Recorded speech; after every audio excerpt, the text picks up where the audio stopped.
Muito bom dia, sejam muito bem-vindos ao programa Manhã Viva. E hoje vamos falar sobre as bibliotecas e o acesso à cultura e à informação na era digital.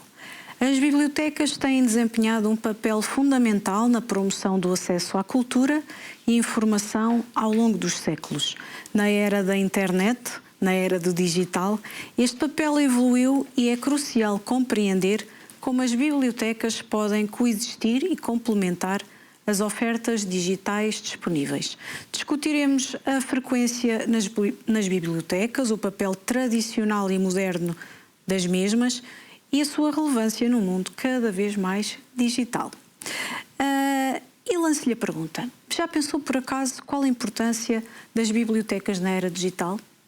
Então, para nos falar sobre este tema, nós convidamos para estar connosco hoje neste programa Paulo Batista, da CIDEUS, que é o Centro Interdisciplinar de História, Culturas e Sociedades, doutorado em Documentação, mestre em Ciências da Informação e licenciado em História. Bom, eu já vou ter a oportunidade de agradecer mais de perto aqui ao nosso convidado, não sem antes, claro, orientar o habitual momento de oração, do qual entregamos todo este programa, todos aqueles que estão a trabalhar, para levar até si mais este tema.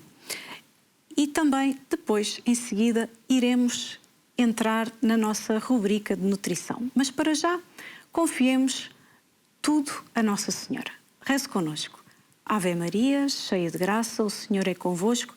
Bendita sois vós entre as mulheres, bendito é o fruto do vosso ventre, Jesus. Santa Maria, Mãe de Deus, rogai por nós, pecadores, agora e na hora da nossa morte. Amém. Então, depois deste momento de oração, não é? Estando aqui já nesta época que é o Advento, nosso ambiente já diz muito, não é? Do que se aproxima, então vamos passar agora para a nossa rubrica e eu convido a vir comigo.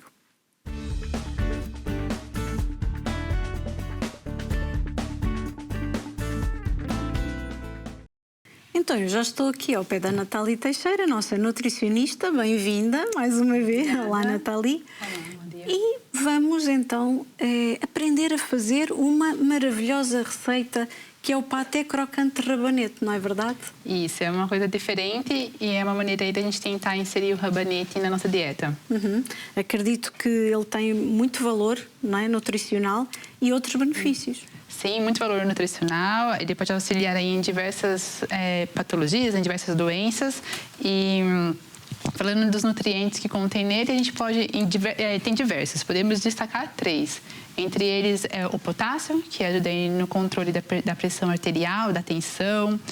As fibras, tem bastante fibras em cerca de 2 colheres de sopa, que é 40 gramas de rabanete. A gente pode ter aí 72 gramas de fibra, que isso é bastante para o nosso consumo.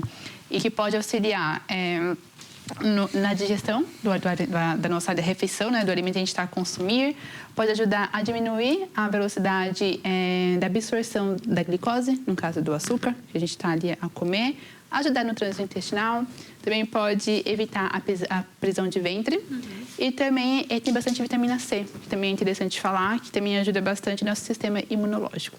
Então, ele é um alimento, né, que tem bastante nutrientes e que pode sim ser ingerido na nossa dieta. Eu sei que é um pouquinho, o sabor dele às vezes não atrai muito, né?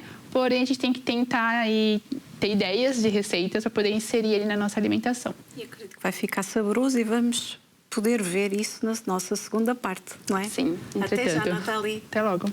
Até já. Venha connosco agora para a segunda parte.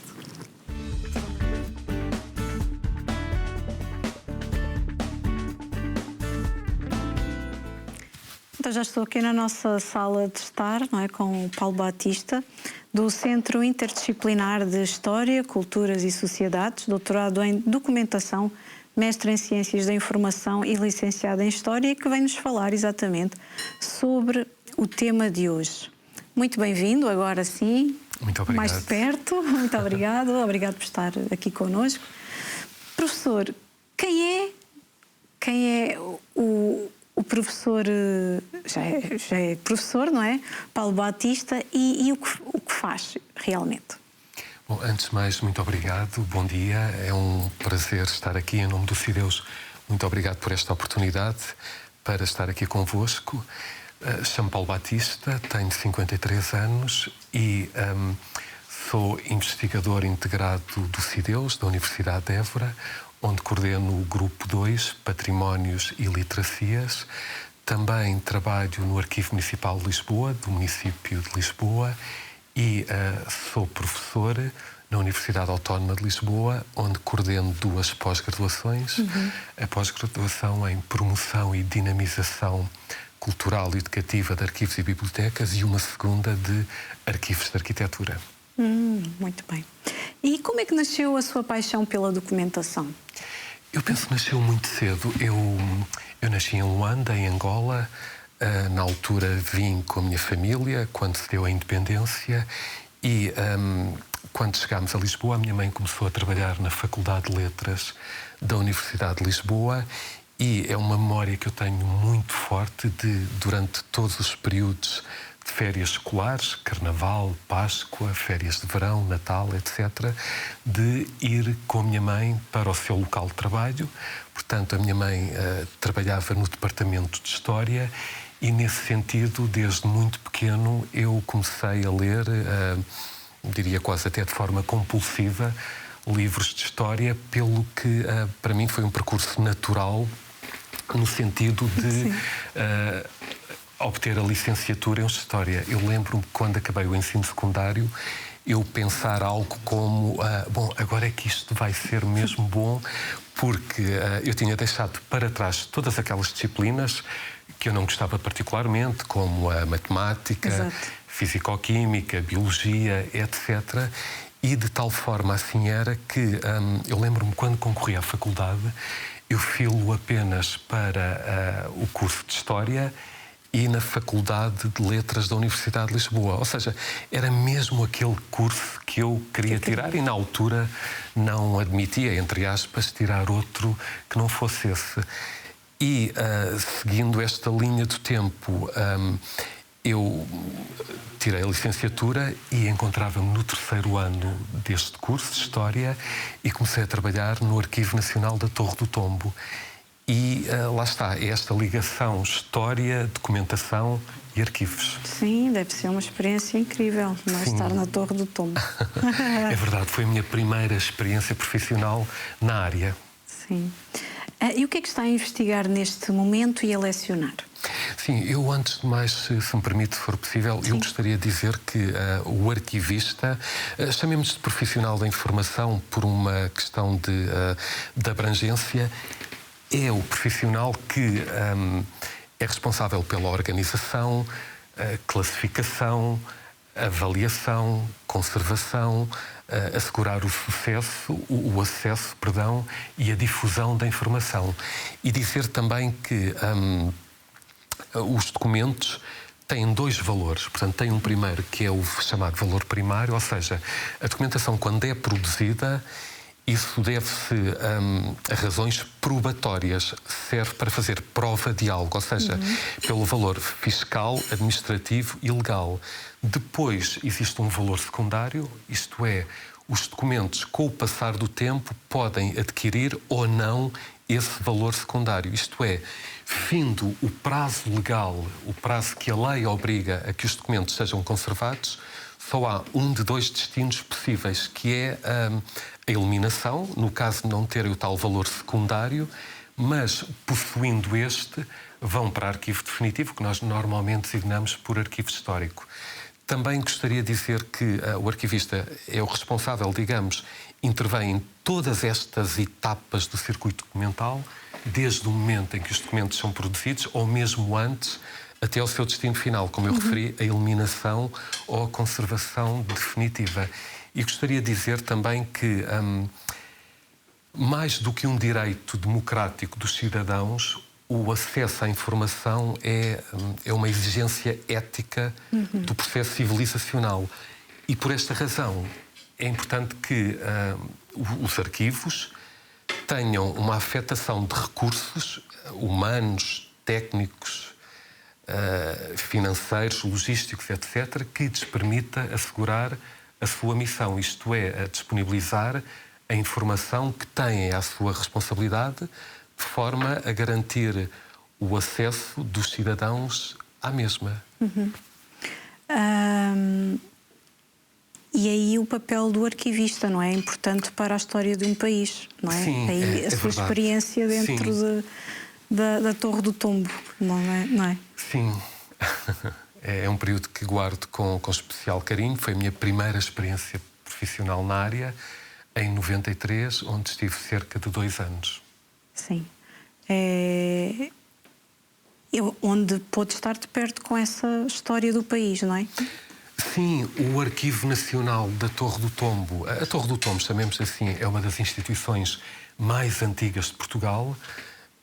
A sua história remonta ao século XIII e é o Arquivo Nacional, portanto, é o arquivo central do Estado. É um dos mais importantes e antigos do mundo e tem à sua guarda, à sua responsabilidade, documentação desde o século IX até à atualidade, nos mais variados suportes. E cabe-lhe, no cumprimento da sua missão, assegurar a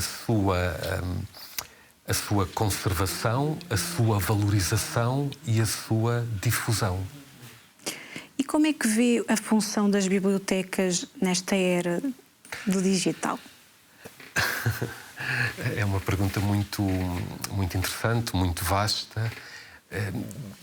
Procurando começar a fazer síntese, portanto, começar a cozer elementos, digamos, eu sintetizaria em 2 palavras. Desafiante, mas também repleta de esperança. Ou seja, é absolutamente inegável o peso que o digital tem na sociedade em geral e, em particular, no mundo das bibliotecas. Basta vermos os mais jovens, mas muito para além dos jovens, não é? Em que os telemóveis quase parecem um prolongamento do braço, da mão. Também é importante desconstruir aquela ideia de que tudo está na internet, mas dizia, de facto, são tempos muito desafiantes para as bibliotecas, pelo peso que o digital tem, cada vez mais, é absolutamente incontornável. Depois também as bibliotecas têm outros problemas, como a falta de recursos, em alguns casos também a diminuição de utilizadores, a falta de técnicos capacitados, porque aposentam-se por atingir o limite de idade, depois, grosso modo, estou a generalizar, não abrem concursos que permitam substituí-los e, portanto, por todas estas razões, é uma conjuntura difícil para as bibliotecas, mas, ainda assim, é inegável que as bibliotecas têm um papel chave, são verdadeiras âncoras, eu diria mesmo faróis, no acesso à informação, ao conhecimento e ao saber. E diria mesmo que as bibliotecas têm uma notável capacidade de se reinventarem, fidelizando os seus utilizadores e captando outros que ainda não o são. Portanto, as bibliotecas, têm de facto esta característica orgânica de se adaptarem à realidade e mais... são verdadeiros centros socioculturais nas comunidades onde se inserem. E, de facto, isto permite-me também introduzir outra ideia que eu gostaria de destacar, que é este conjunto de 3 palavras: informação, pessoas e comunidades. Só neste sentido é que, no meu entender, se justifica na plenitude do termo entender a missão das bibliotecas. Quais são as principais diferenças entre o acesso à informação em bibliotecas físicas e online? Eu diria que são sobretudo 2. Desde logo, a questão do acesso. Naturalmente, as bibliotecas físicas não têm qualquer possibilidade de competir no que respeita ao acesso à divulgação da informação que têm à sua responsabilidade comparativamente com as bibliotecas digitais, porque nas bibliotecas físicas ainda é um acesso muito presencial, é a questão de se ter o cartão de associado que muitas vezes, desde logo, impõe limites geográficos, portanto, na área de residência desses utilizadores, enquanto, no caso das bibliotecas digitais, há um acesso em simultâneo de dezenas, centenas, milhares de utilizadores ao mesmo tempo, podem aceder ao mesmo documento. Depois também não há a questão do tempo, ou seja, não há aquele horário de funcionamento da biblioteca física, podem fazê-lo em qualquer ponto do nosso planeta, a qualquer hora. Exato. Portanto, é uma vantagem no que respeita ao acesso da difusão muito grande das bibliotecas digitais comparativamente com as físicas. Depois também há uma questão que tem que ver com aspectos financeiros, isto é, a biblioteca física tem que se preocupar com ter um espaço onde funcione, depois todas as questões decorrentes da gestão desse mesmo espaço, o pagamento da eletricidade, da água, do gás, etc. Também a questão do pagamento dos ordenados dos respectivos colaboradores. Claro. E enquanto a biblioteca digital não tem que se preocupar com todas essas questões que são muito... que condicionam, digamos, sobremaneira a atividade das bibliotecas físicas. E depois há outra questão ainda associada a esta parte financeira / física, que é a questão da conservação dos documentos. Enquanto um documento digital pode ser... eu falo documento em sentido lato, ou seja, cabem aqui os livros, CDs, DVDs, etc. Pode ser acedido sem limites de utilizadores, não havendo consequências ao nível da preservação dos respectivos suportes. Na biblioteca física já é exatamente o contrário. A questão da conservação é crucial e quantas vezes, pelo excesso de uso, obriga à aquisição de outros exemplares daqueles primeiros que já não se encontram em estado de conservação, de forma a poderem ser disponibilizados aos utilizadores. Sim. E o que é que tem motivado as pessoas a frequentar as bibliotecas nos dias de hoje, na sua opinião? Eu penso que são sobretudo duas razões. A primeira tem que ver com as bibliotecas, são portas de acesso ao conhecimento, à informação, ao saber. Têm uma afetação de recursos, de serviços que disponibilizam aos diferentes públicos que têm que servir, digamos. Disponibilizam acesso à internet, formas de impressão, acesso a documentos nos mais variados suportes, disponibilizam também oferta em termos de cursos de educação, cursos profissionais. Portanto, é difícil imaginar, eu tenho muita dificuldade em imaginar um mundo sem bibliotecas, pela possibilidade que dão de aceder ao conhecimento, mas também numa perspectiva de longo prazo, pela preservação da identidade, da memória, do património cultural. Sim, sem dúvida. E existem dados sobre a frequência... Peço desculpa, antes de terminar. Portanto, depois uma segunda razão complementar desta, que é as bibliotecas não guardam só documentos, não os disponibilizam apenas ao público. São também espaços prazerosos em que os seus utilizadores têm uma diversidade de serviços ao seu dispor, como eu dizia, que vão muito para além da consulta dos documentos que estes têm à sua responsabilidade. As bibliotecas são espaços seguros, confiáveis, públicos e inclusivos. Ia perguntar que se existem dados sobre a frequência nas bibliotecas que revelem tendências atuais. Sim, como em tudo, as bibliotecas também não fogem às modas que existem e se vão sucedendo tempos a tempos. De facto, vivemos tempos muito difíceis do ponto de vista político, socioeconómico, financeiro, militar, a situação da invasão da Ucrânia, a questão, agora, infelizmente, tão atual da Palestina e ainda mais recentemente do Líbano. Portanto, são tempos muito difíceis, perigosos mesmo, aqueles em que vivemos. E de que maneira as bibliotecas estão a utilizar a tecnologia para atrair novos visitantes? Sim, é uma questão muito atual também, de facto.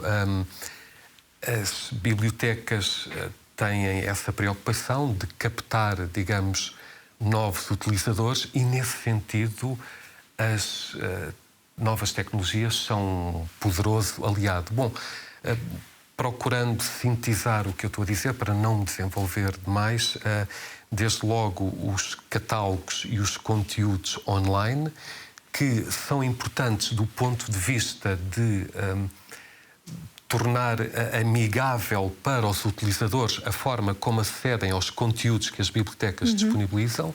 Depois também a questão das redes sociais e do marketing. As redes sociais, goste ou não são uma opção, são um destino. Vieram para ficar, portanto, temos que aproveitar todo o enorme potencial que têm, mas, dizia, as redes sociais e o marketing são importantes no sentido de dar visibilidade aos serviços de informação, às instituições de memória, portanto, muito para além das bibliotecas, arquivos, museus, etc. Ou seja, dar-lhes visibilidade porque, dessa forma, há uma consciencialização por parte dos utilizadores relativamente aos serviços que estas disponibilizam e também, digamos, a construção de uma reputação, de um nome por parte destas mesmas bibliotecas. Depois também gostaria de destacar os dispositivos móveis e a web, que são absolutamente incontornáveis no sentido de possibilitar viver uma experiência, ou seja, testar a satisfação dos utilizadores, até para que estas mesmas bibliotecas consigam fidelizar os mesmos. Depois, gostaria também, de forma muito sintética, falar nos marketplaces e a literacia da informação, que é importante no sentido de acrescentar inovação, mas também a chamada aprendizagem ao longo da vida e depois, finalmente, acordos, protocolos, cooperação entre bibliotecas, mas também entre estas e organizações governamentais, escolas, empresas, etc. Ou seja, e desta forma podem potenciar o seu público-alvo, a sua influência na sociedade, portanto, alargando o público a que se dirigem. Muito bem, chegamos assim ao final da primeira parte. Paulo, já voltamos. Volte connosco. Até já.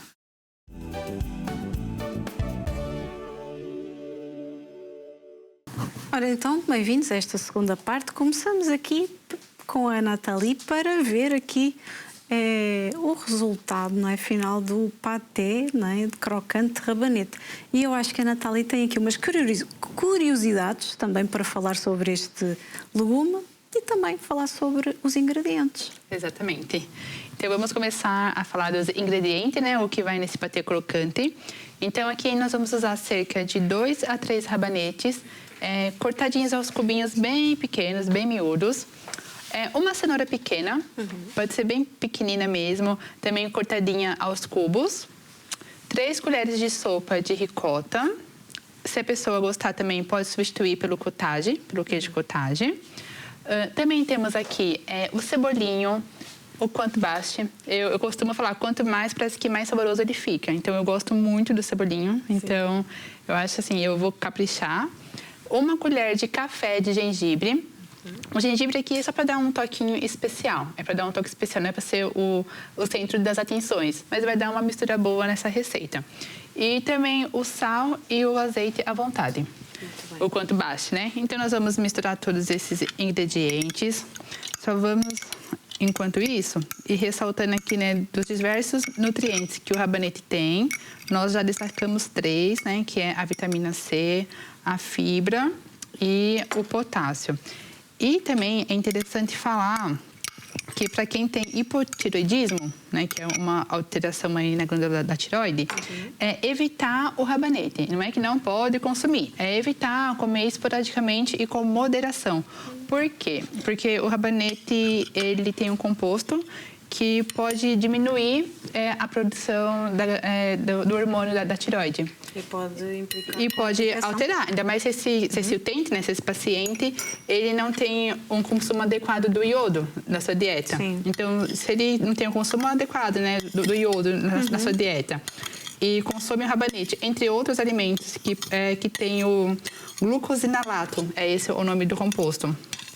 E esse composto, ele pode diminuir um pouquinho o hormônio da tireoide, a produção desse hormônio. Então, essa é uma atenção. Não é que a pessoa não pode comer, ela tem que evitar e comer esporadicamente. Não ser todos os dias e não ser parte da sua rotina alimentar, mas esporadicamente. Então, aqui está todos os ingredientes já, nós vamos misturar. É um patê crocante, né, que tem bastante sabor. Então, tem bastante sabor e dá um mix aí de explosão de sabor na boca quando a gente consome. E também acredito eu que é uma receita diferente. Sim. Né? E pra gente causar alguma curiosidade ou algum impacto positivo para quem vai consumir, né? Então acho que é bem interessante. Ele também fica um patê muito bonito. Pode ver a cor, né? É verdade. Bem não colorido. sei se vocês querem filmar, né? É bem colorido, bem assim atraente e, enfim, é bem. E a ricota deve ali suavizar os sabores. Sim, aqui a gente pensa um pouquinho de sal, não precisa ser muito porque o gengibre também dá um sabor gostoso. Sim. A ricota também aqui, ela que dá a liga e ajuda a manter mais fresco, né, essa preparação. Importante também que após pronto, manter ele no frigorífico e servir frio, né? Esperar os seus convidados chegarem e aí sim você serve com uma tosta, enfim, ou com... Também pode colocar ele com pão, enfim, como você gostar, né, de consumir. Muito bem. Então... É muito bom aspecto e cheira muito bem. Cheira muito bem, exatamente. Sim. Então, tá prontinho. É isso. Ele é rápido, fácil, não tem assim, muita desculpa de não fazer, de não tentar inovar e fazer uma coisa nova para servir para quem você gosta, para os seus convidados. E manter essa vida mais saudável. E manter a vida mais saudável, que é o nosso objetivo. Exato. Aqui, passar para as pessoas essa ideia. Obrigada, Nathalie. Eu que agradeço. Até ao próximo programa. Até. Então vamos passar aqui para a nossa sala de estar e continuar o nosso tema deste Manhã Viva.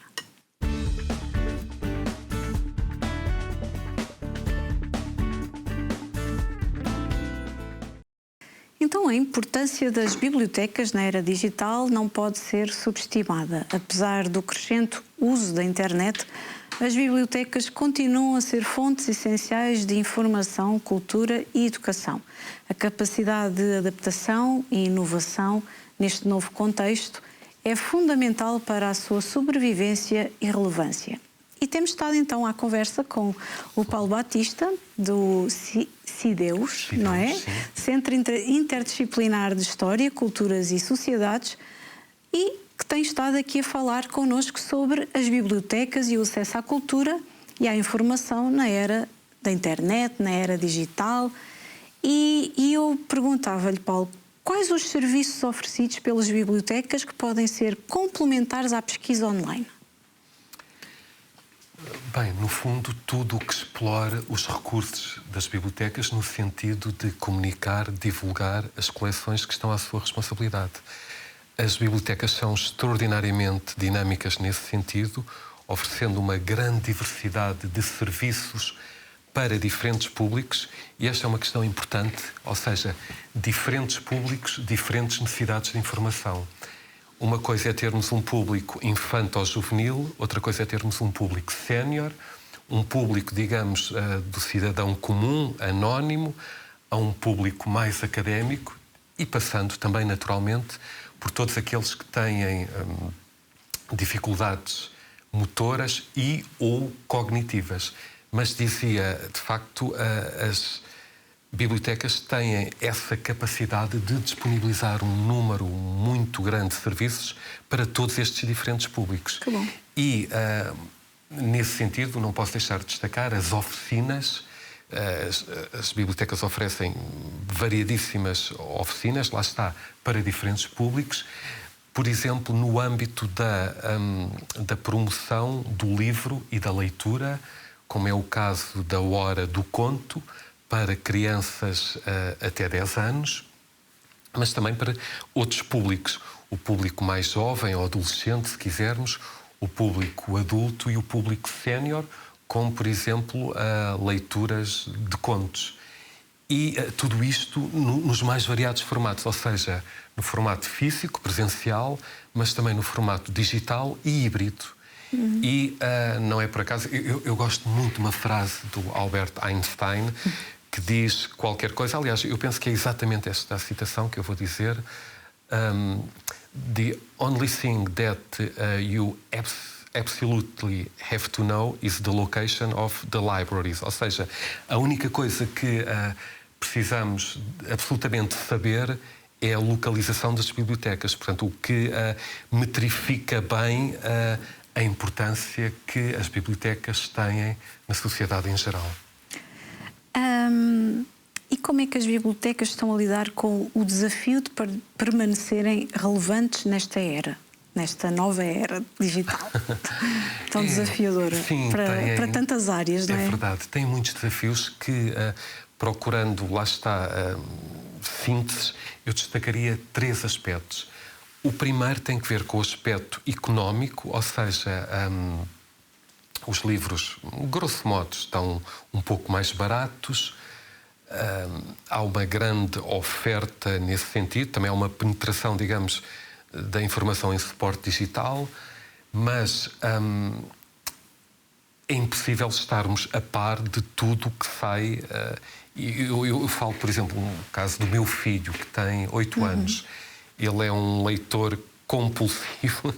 Temos que lhe dizer para Afonso, não para de ler. E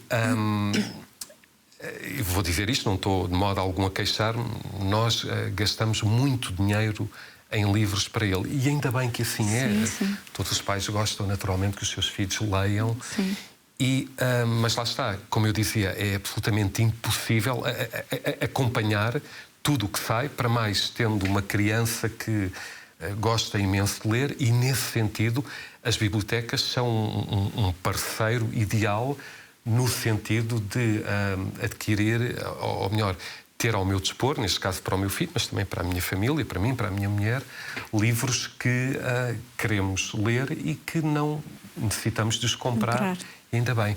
Na verdade, eu acho que as bibliotecas são um caminho sem volta, digamos. Ou melhor, para quem experiencia ir a uma biblioteca, é exatamente o contrário daquilo que eu disse. Ou seja, vamos ter muitas voltas no sentido de ir lá, porque as bibliotecas são centros de informação ao acesso, ao conhecimento, ao saber, mas depois lá está, têm um conjunto de serviços tão alargados, tão abrangentes, tão sedutores, que é um espaço onde, sempre que eu vou com a minha família, mas particularmente com o meu filho, onde nos sentimos muito bem. Mas dizia, portanto, este primeiro aspecto económico. Depois também um aspecto técnico, ou seja, vivemos numa sociedade profundamente digital, não é? Muito para além dos jovens. Nós vemos que, estou a generalizar, as pessoas andam permanentemente agarradas, salvo seja, aos telemóveis. E até é muito importante desconstruir, combater aquela ideia que tudo está na internet. Não está. Temos que ir às bibliotecas, aos arquivos, aos museus. Mas dizia, para nós que somos... bom, eu tenho 53 anos, eu estou aqui entre mundos, não é? O analógico e o digital. Sim. Mas eu vejo, por exemplo, o meu filho que... e nós não lhe damos o telemóvel, ele só utiliza o telemóvel para tirar fotografias, mais nada. portanto, não há jogos, não há nada nesse não sentido. Não há redes sociais, não é nada, absolutamente. Ele não tem telemóvel, começa logo por aí. Mas eu vejo, ainda assim, com todas estas condicionantes, e ele bem que tenta que seja ao contrário, mas a destreza, a sageza com que mexem no telemóvel é absolutamente imparável. E então dizia, bom, mas isto é para as gerações que nascem neste ambiente digital. Mas, naturalmente, não podemos generalizar, porque se pensarmos nos séniores, nas pessoas com mais idade, elas não sabem, não têm que saber e, possivelmente, não querem saber. Portanto, se pensarmos num Portugal rural, profundo, do interior, que tem problemas tremendos em termos demográficos, há pouca gente a viver no interior, portanto, pessoas, muitas vezes de idade avançada, que vivem no mais profundo isolamento, e estas pessoas não podem ser excluídas apenas porque não têm competências digitais. E neste contexto contra a natura para essas pessoas de mais idade, sobretudo os meios rurais, as bibliotecas são serviços da maior importância, no sentido de lhes permitir um acesso à informação, e encontram nos respectivos profissionais, os bibliotecários, pessoas muito atentas que lhes permitem um acesso rigoroso, meticuloso à informação. Portanto, esta segunda ordem de argumentos. E depois, portanto, um primeiro motivo económico, um segundo técnico e depois um terceiro que tem que ver com a excelência que as bibliotecas disponibilizam aos respectivos utilizadores. Ou seja, os bibliotecários são profissionais altamente empenhados na satisfação das necessidades de informação dos seus utilizadores. E, nesse sentido, é uma experiência, portanto, muito positiva a todos os que acedem a esses serviços de informação, neste caso, às bibliotecas. Existem iniciativas de bibliotecas que considera exemplo a seguir para promover o acesso à cultura?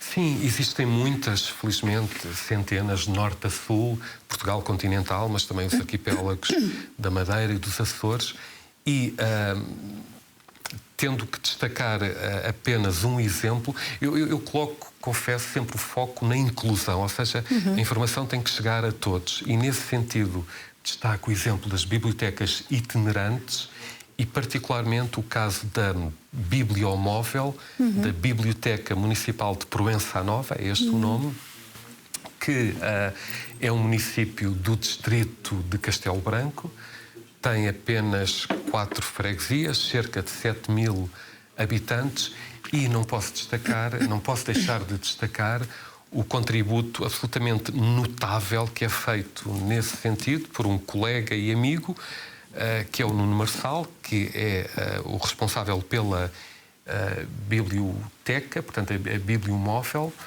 que ele não necessita de apresentações, não necessita de publicidade da minha parte, é um profissional da informação premiado até internacionalmente pela Unesco, mas também em Portugal, pelo município de Proença Nova, também pela DG Lab, a Direção-Geral do Livro, dos Arquivos e Bibliotecas, ao qual está afeto a Torre do Tombo, que falei logo no início desta apresentação, mas dizia, é um exemplo de inclusão perfeita, para mais estando no interior do país, no Portugal profundo, já que disponibiliza um conjunto de serviços que vão muito para além da disponibilização do acesso aos documentos, da consulta domiciliária, como sejam, ele tem, portanto, este serviço faz-se acompanhar de um terminal multibanco, em que estas pessoas do município de Proença Nova podem pagar a água, a eletricidade, o gás, podem carregar o seu telemóvel, podem obter cópias Por vezes também se faz acompanhar por um técnico da unidade móvel de saúde, ou seja, permite fazer rastreios. Sim.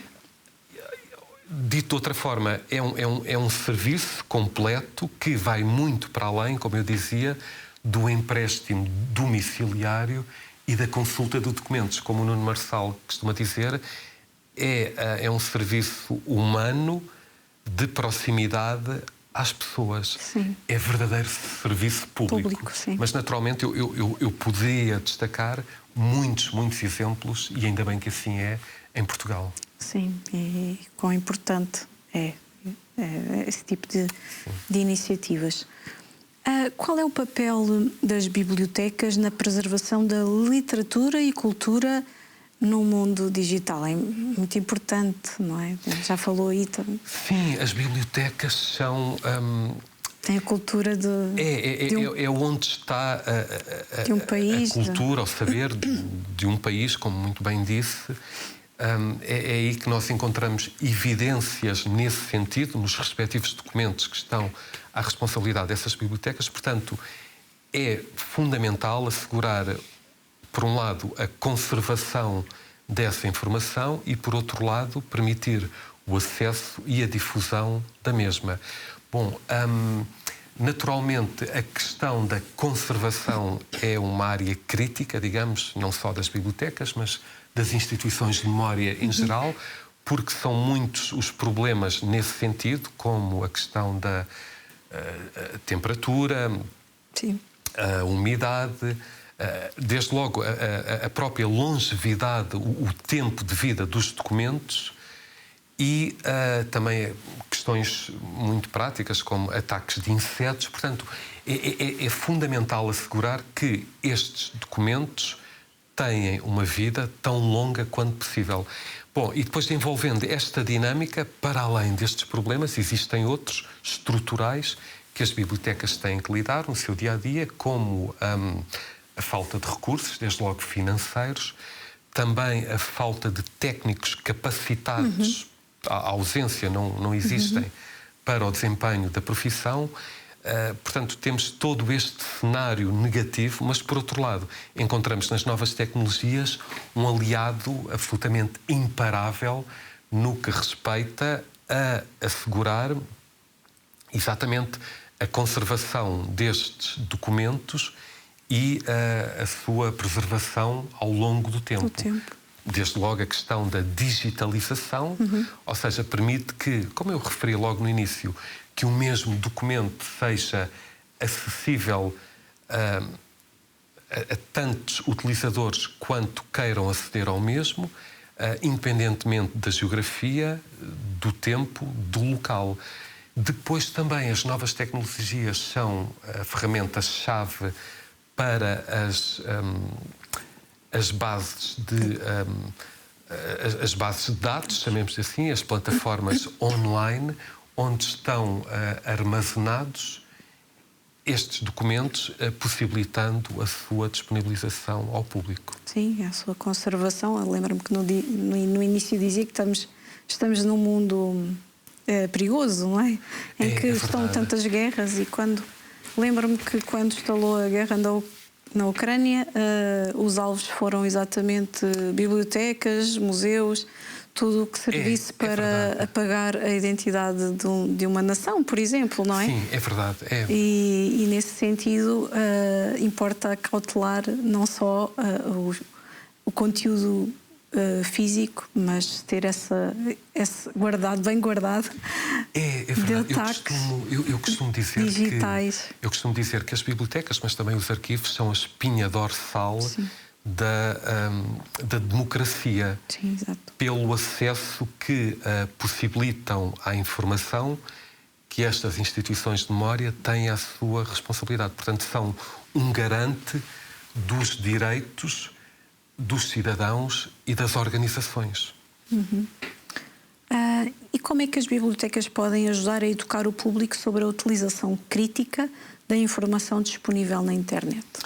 Bom, através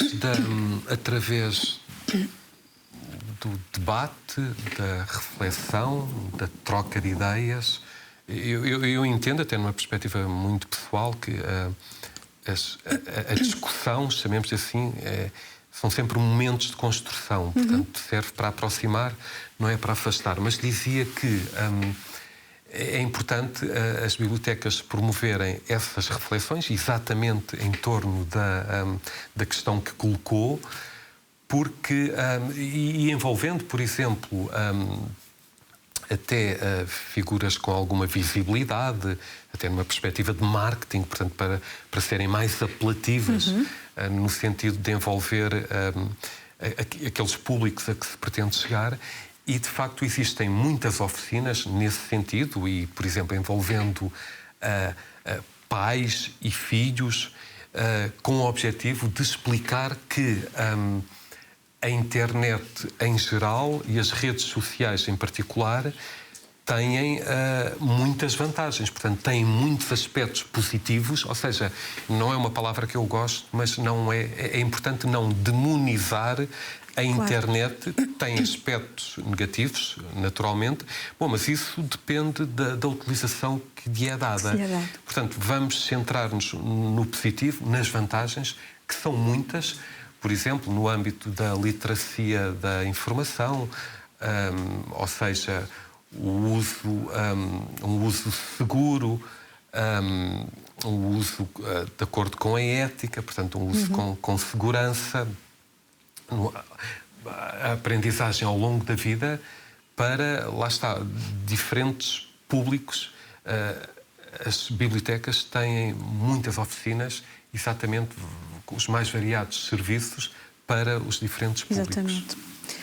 Bom, estamos a chegar ao final do nosso programa. Não sei antes lhe pedir uma mensagem final. Não sei se alguma coisa possa ter ficado por dizer ou que gostasse de dizer aos nossos telespectadores, ainda que já tenha aí também um filho, já se calhar que segue o seu legado, não é? Numa era digital, não é? De proteção de todo este património, não é? Sim. Mas não sei se gostaria de acrescentar algo. Sim, e agradeço bastante a oportunidade. As primeiras bibliotecas apareceram no 4º milénio antes de Cristo. Pensa-se que cerca de 3.400 antes de Cristo, ou seja, na altura na antiga Mesopotâmia, o atual Iraque, portanto, aquela zona do crescente fértil, berço das primeiras civilizações.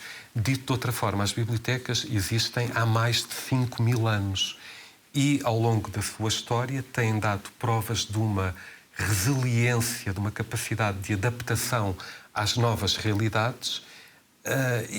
Na verdade, temos estado aqui a falar na internet, mas a internet no sentido comercial, isto é, público, alargado para toda a população, já tem mais de 30 anos. Portanto, começou no início dos anos 90. Sim. Teve uma primeira origem militar, portanto, muito fechada, mas a questão do digital, do online, já se coloca há 30 anos. E as bibliotecas têm dado provas de uma capacidade de reinvenção absolutamente extraordinária, no fundo, em linha com todo o seu passado. Temos um exemplo muito recente nesse sentido, que foi, por exemplo, a questão da Covid, da pandemia, em que muitos serviços públicos, bastante para além das bibliotecas, encerraram ao público e as bibliotecas deram provas de uma capacidade de reinvenção durante esse período, muito para além daquilo que acontecia antes, ou seja, o acesso presencial, permitindo um acesso através do e-learning, tornando possível aceder aos seus conteúdos a públicos muito mais alargados. Portanto, eu não acredito que os livros vão acabar, até porque a experiência de ler um livro, no sentido físico, é uma experiência sensorial muito rica. Ou seja, a textura do papel, a trama, a cozedura, o folhear, portanto, é uma experiência que é absolutamente incomparável com aceder a um documento em suporte digital. Concordo. E, nesse sentido, se por um lado não tenho dúvidas que as bibliotecas digitais vão continuar cada vez mais a disponibilizar conteúdos, a enriquecer a sua oferta nesse sentido, por outro lado também não tenho dúvida que os livros existem, vão continuar e que as bibliotecas físicas e o acesso físico aos documentos não deixará de existir. Também acredito que sim. Acho que o livro não é a mesma coisa. Ler um livro em formato digital do que ler em papel. Não sei se por uma questão de proximidade geracional achamos isso, mas a experiência do livro é totalmente diferente. Paulo, muito obrigada. Muito obrigado, por Marta. estar presente, por partilhar sobre este tema tão importante e desejo um bom trabalho. Muito obrigada. Obrigado. Também desejo as maiores felicidades e muito obrigado pela oportunidade de ter estado aqui convosco. É uma honra. Agradeço em nome do CIDEUS, da Universidade de Évora. Muito obrigado. Muito obrigada. Obrigado também a si que esteve desse lado. Já sabe que pode ver e rever outros programas no nosso canal no YouTube, o nosso Manhã Viva, e até ao próximo programa, se Deus quiser.